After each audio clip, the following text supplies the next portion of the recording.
Hello guys, मैं हूं प्रेम और आपका स्वागत है आपके अपने channel the mystery of adventure में। शायद आप लोगों ने भी अपने आसपास कई बार देखा होगा कि कई लोगों में भूत प्रेत या आत्माएं हावी हो जाती हैं, या इसके अलावा कई लोगों में भगवान की आत्मा घुस जाती है। इसे माता चढ़ना या मारवाड़ी में भाव आना बोल सकते हैं, क्योंकि मैंने भी अपने आसपास इस प्रकार की कई चीज़ें देखी हैं और शायद आपने भी कहीं ना कहीं इन चीज़ों को ज़रूर देखा होगा, कहीं ना कहीं इन चीज़ों से ज़रूर रूबरू होंगे। मतलब कैसे किसी एक आदमी में भगवान की आत्मा घुस सकती है, या कोई भूत प्रेत या आत्मा किसी आदमी पर हावी हो सकती है, जिससे उसका बोलचाल लहजा मतलब लैंग्वेज सारी चीज़ें चेंज हो सकती हैं। मतलब आप भी ये चीज़ें सोचकर हैरान रहे होंगे और आपके माइंड में भी कभी ना कभी ये क्वेश्चन ज़रूर आया होगा कि ये चीज़ें यार कैसे पॉसिबल है, क्या है इनके पीछे की साइंस। और शायद आपको भी मालूम होगा कि साइंस इन सभी चीज़ों पर बिलीव नहीं करता है और साइंस को मानने वाले भी इस पर थोड़ा कम विश्वास करते हैं।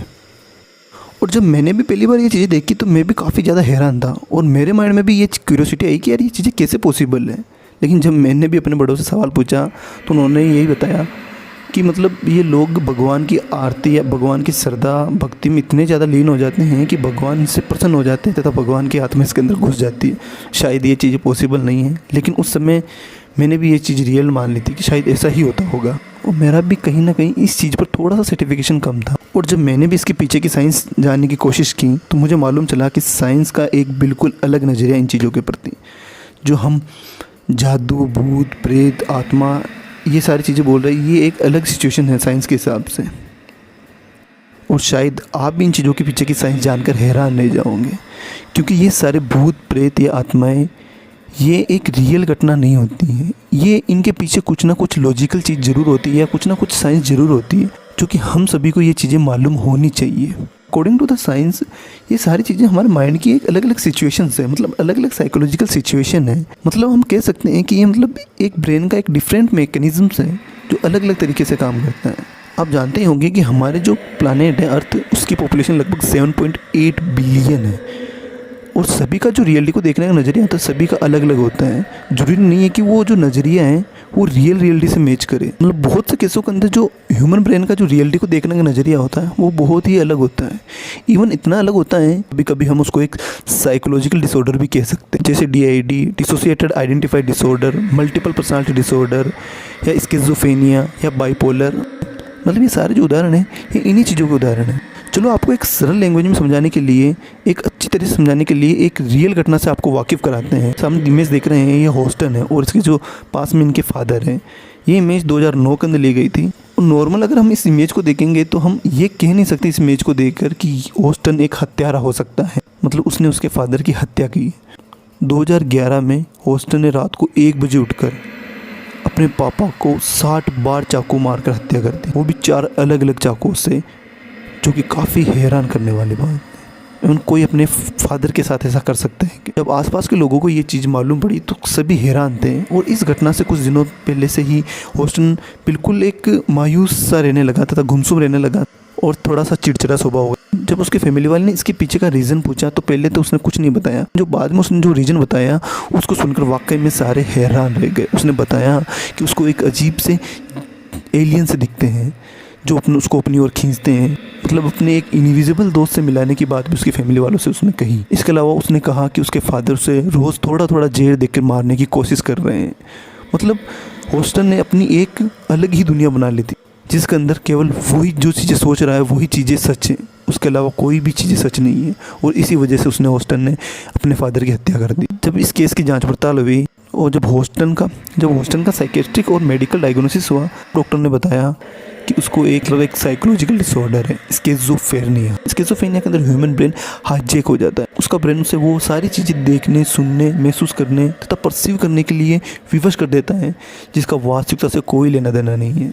उसे अजीब अजीब से हेलुसिनेशंस होने लगते हैं। उसको लगता है कि उसका पीछा कोई कर रहा है, उसे कोई मारने की कोशिश कर रहा है, उस पर कोई नज़र रख रहा है। इस प्रकार के हेलुसिनेशंस उसके साथ होने लगते हैं। हमारे अर्थ की पॉपुलेशन 7.8 बिलियन है और उसमें से लगभग 1.1% लोग रोज़ इस सिचुएशन से गुजरते हैं।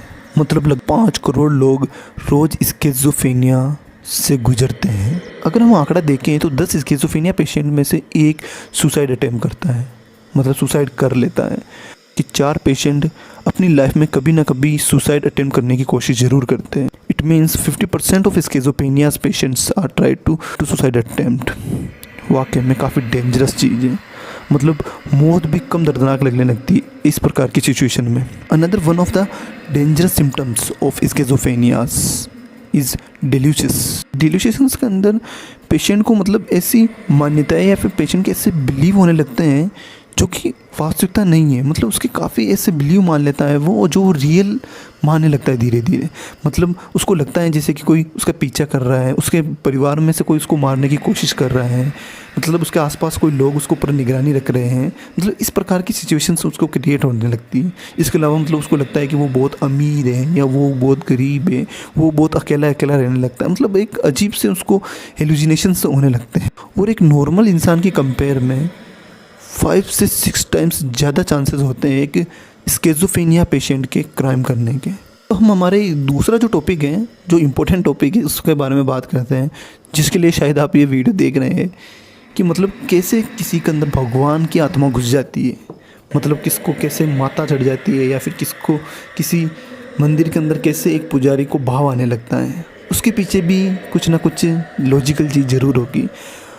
हमें तो बचपन से यही बताया गया है कि ये एक मिरेकल है, ये भगवान के ऊपर फेथ है। लोगों का भगवान पर तरह विश्वास होता है कि भगवान उसे प्रसन्न हो जाते हैं और भगवान की आत्मा उसके अंदर घुस जाती है, जो कि हमें आशीर्वाद देने आती है। यही सुना था हमने आज तक। मतलब इसके पीछे भी कुछ ना कुछ साइंस तो होती ही होगी, और यकीन मानिए इसके पीछे की साइंस जानकर आप भी हैरान रह जाओगे। साइंस के हिसाब से ये भी एक साइकोलॉजिकल सिचुएशन है। मतलब एक माइंड का ही एक पार्ट है, माइंड का ही एक डिफरेंट मैकेनिज्म है। मतलब इस प्रकार के जो व्यक्ति होते हैं, इस प्रकार के जो पर्सन होते हैं, वो क्या कि भगवान की भक्ति, भगवान की आस्था में इतने ज़्यादा घुस जाते हैं कि वो उनकी प्रेजेंस को हेलुसिनेट करने लगते हैं। जब इस प्रकार के पर्सन मंदिर के अंदर जाते हैं तो वहाँ पर उनको वो फील ऑलरेडी क्रिएटेड मिलता है। मतलब चारों तरफ ढोल नगाड़े बज रहे हैं, लोग नाच रहे, कूद रहे हैं, श्लोकास पढ़े जा रहे हैं, मंदिर में जय जयकार हो रही है और सामने मूर्ति है। और ये जो फील है, ये फील उसके माइंड के लिए एक ट्रिगर पॉइंट का काम करती है। एक ऐसा ट्रिगर जो उसकी डीप रूटेड हेलुसिनेशन और जो डिल्यूशन होता है उनको जगाता है। वो पर्सन धीरे धीरे उसकी बनाई हुई रियलिटी में घुसने लगता है और उसकी खुद की उस दिमाग की दुनिया के अंदर वो खुद एक भगवान है। और ये चीज़ें लगभग हर कल्चर के अंदर देखने को मिलती है हमें। मतलब ये है कि हम अगर किसी व्यक्ति के प्रति जिस प्रकार की सोच बना लेते हैं तो वो व्यक्ति हमें उसी प्रकार से दिखने लगता है। मतलब हमारा माइंड जो है उसको उसी प्रकार से हेलुसिनेशंस करने लगता है और उसकी एक अलग से रियलिटी तैयार कर लेता है। और इस चीज़ के पीछे एक और वजह हो सकती है DID, डिसोसिएटेड आइडेंटिफाइड डिसऑर्डर। मतलब DID अपने दिमाग का एक ऐसा कॉन्सेप्ट होता है या फिर ऐसा मैकेनिज्म होता है जो कि जो हमारे बचपन में जो चीज़ें गुजरी हुई है, जिस स्ट्रेस जिस पेन से हम गुजरे हुए, तो उसके प्रति उसको फाइट करने के लिए एज ए डिफेंस हमारे माइंड को डेवलप करने लगता है। मतलब ये है कि जब उस आदमी को वही फील मिलेगा जिसके डिफेंस में उसका माइंड डेवलप हुआ है, तो वो आदमी उसकी दूसरी वाली पर्सनालिटी में चला जाएगा, जिसे हम अक्सर कहते हैं भूत आना, आत्मा लगना, या इसको भाव आना, या भगवान की आत्मा घुसना, या माता चढ़ना। ये सभी इसी सिचुएशंस पर आधारित है। मतलब ये है कि उसको उस दूसरी पर्सनालिटी में जाने के लिए वो फील आना ज़रूरी है। मतलब आसपास का माहौल उस टाइप से तैयार होना ज़रूरी है। क्योंकि आपने भी देखा होगा कि कभी भी कोई भूत प्रेत या फिर किसी में भगवान आता है या फिर किसी को भाव आता है तो वो माहौल क्रिएट करना पड़ता है। ऐसे ही कहने से या फिर ऐसे ही करने से नहीं आ सकता, या उसके सामने कोई उस टाइप का फील क्रिएट करेंगे जिस फील का डिफेंस में उसका माइंड डेवलप हुआ, तभी वो उसकी दूसरी वाली पर्सनालिटी में लौटेगा। मतलब देख लो आप, केवल माइंड में थोड़ा से केमिकल चेंजेस की वजह से आदमी इतना चेंज हो जाता है कि वो रियलिटी को देखना ही अलग कर देता है। मतलब उसकी खुद की एक अलग से रियलिटी वो क्रिएट कर लेता है, जो वाकई में एक हैरान करने वाली बात है। लेकिन अब आगे से आप जब भी इस प्रकार की चीज़ें देखें तो आप उसमें अंधविश्वास ना करके आप भली बातें से समझ पाएंगे इसके पीछे भी कुछ ना कुछ साइंस है या फिर कुछ ना कुछ लॉजिक है। इस वीडियो का उद्देश्य किसी की भावनाओं को ठेस पहुँचाना नहीं है, केवल उनके पीछे की साइंस से आपको अवगत कराना है। अगर इस तथ्य से जुड़े आपके भी कोई सवाल है तो ज़रूर कमेंट करिएगा, हम पूरी कोशिश करेंगे उसका जवाब देने की। तो कैसी लगी आपको ये वीडियो कमेंट करके ज़रूर बताइएगा। चलो मिलते हैं अगली वीडियो में, तब तक के लिए नमस्कार।